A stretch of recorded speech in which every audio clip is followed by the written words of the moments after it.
Welcome to Spiritual Minefield. Today's study is God has a purpose for you. So stay tuned.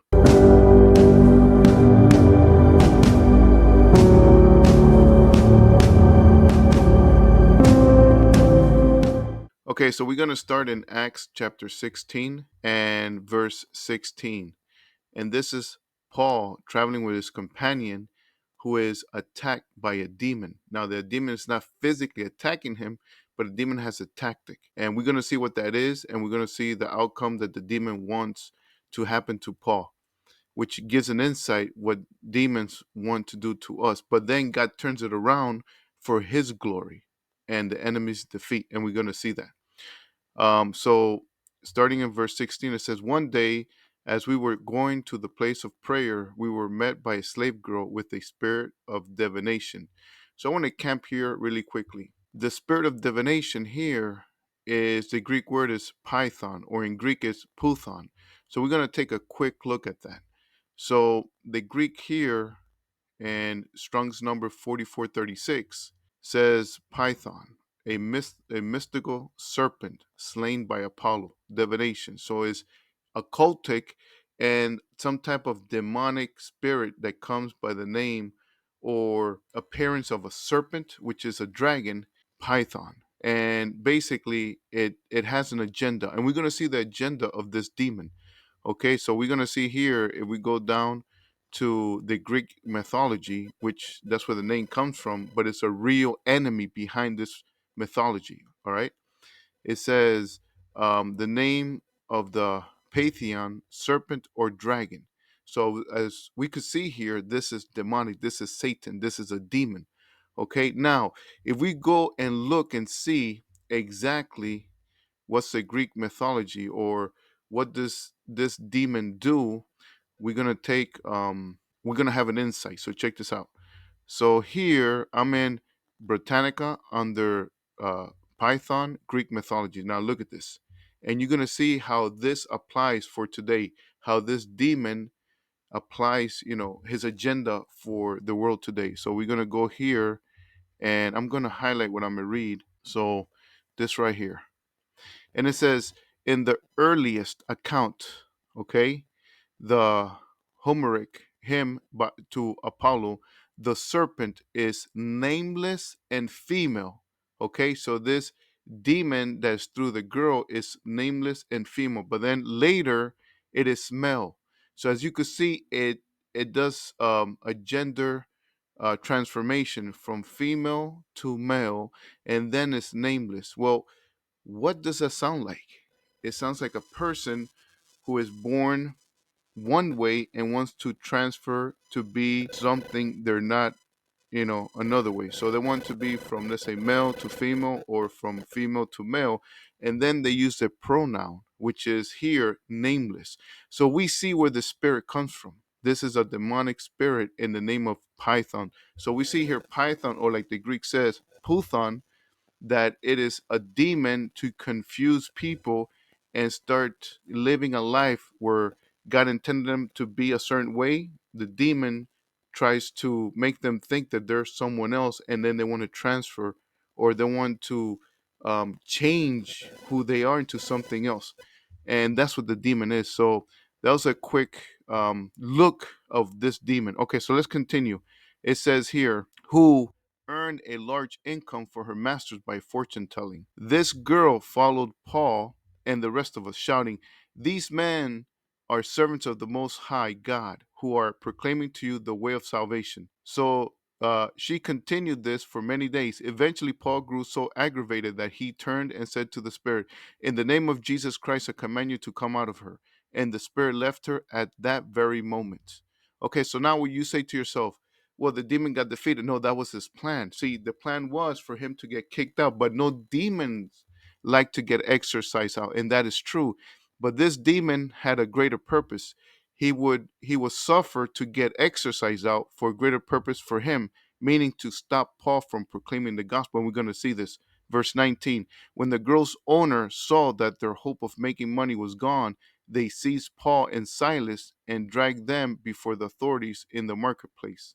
Verse 20, they brought them to the magistrates and said, these men are Jews and are throwing our city into turmoil by promoting customs that are unlawful for us Romans to adopt or practice. So you see, the moment the demon was exorcised out, he knew that the owner of the slave girl would get so upset that he would attack Paul and Silas and throw them into prison. So while they're in prison, how can they spread the gospel if they're in jail? See, that was the purpose of the demon, but it backfired. Why? Because God would use that for his glory. He would see, when the enemy tries to stop a believer and bring distress, God turns it around for his glory and the benefit of the believer and the defeat of the enemy. All right, so let's continue. Let's go to verse 22 here, and then we'll see this. It says, a crowd joined in the attack against Paul and Silas, and the magistrates ordered that they be stripped and beaten with rods. And after striking them with many blows, they threw them into prison and ordered the jailer to guard them securely. On receiving this order, he placed them in the inner cell and fastened their feet in the stocks. About midnight, Paul and Silas were praying and singing hymns to God, and the other prisoners were listening to them. So, mind you, here Paul is praising the Lord. Why? Because he has full confidence that God knows what he's doing. He's in jail, but he knows that he's putting his trust in the Lord, and he has hope in the Lord that God will see him through this. See, that's faith in action. Okay, so let's continue verse 26. Suddenly, a strong earthquake shook the foundations of the prison. At once, all the doors flew open and everyone's chains came loose. Now, this is spiritual. This is God's hand at work. You see what he did? He caused an earthquake. All the shackles of the prisoners came loose to free them. Okay, but then what happens? When the jailer woke up and saw the prison doors open, he drew his sword and was about to kill himself. Now, the reason the jailer was going to do this was because if a prisoner escapes under his guard, he will be killed. Why? Because he's responsible. So if the life of one who's in prison escapes, then he would have to answer for that life with his own life. Okay, now it says, presuming that the prisoners had escaped, but Paul called out in a loud voice, do not harm yourself. We are all here. Calling for lights, the jailer rushed in and fell trembling before Paul and Silas. Then he brought them out and asked, sirs, what must I do to be saved? Look at the first thing he asked. When he saw that they did not leave, and because remember, the jailer was probably hearing Paul, singing hymns to the Lord. Probably Paul gave a testimony or, things like that. And so what happens when the jailer woke up and saw that all the prisoners were still there, he was so convicted that they did not leave. He was so convicted that they stayed there and saved his life because he was about to kill himself. Because if he did not kill himself, they're going to kill him anyways, right? Because all the prisoners have escaped, supposedly. But when he found out that all of them were still there, he was so convicted, that touched him so profoundly, that what did he do? The first thing that came out of his mouth was, what must I do to be saved?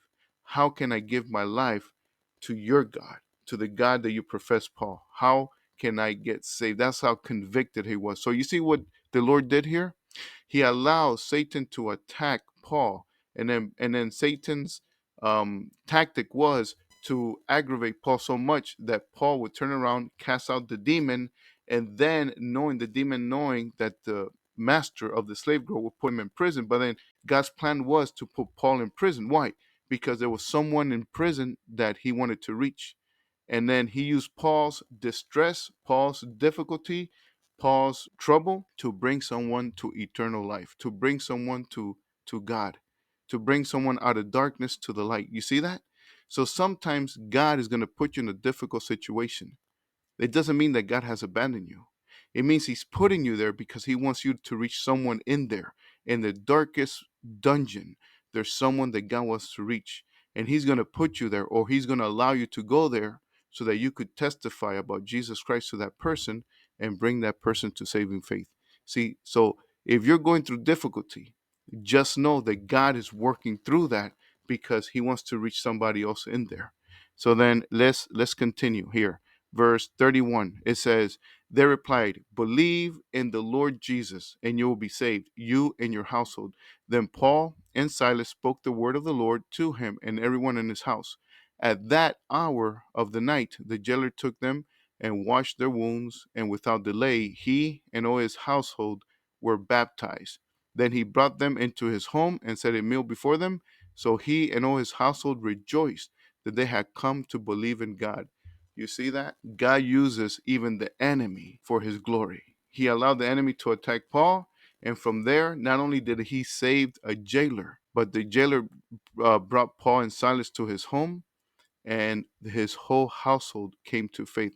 So it wasn't even for one person, it was for multiple people to come to saving faith in Jesus Christ. So whatever you go through, whatever distress, God has a purpose for your life. He has a purpose for you. And that purpose is to spread the gospel, to bring people from darkness to light. So it doesn't matter where you go through, it doesn't matter where you're at or what you're going through. God uses that for something much greater. He uses that for his glory and for your benefit. Thank you for listening.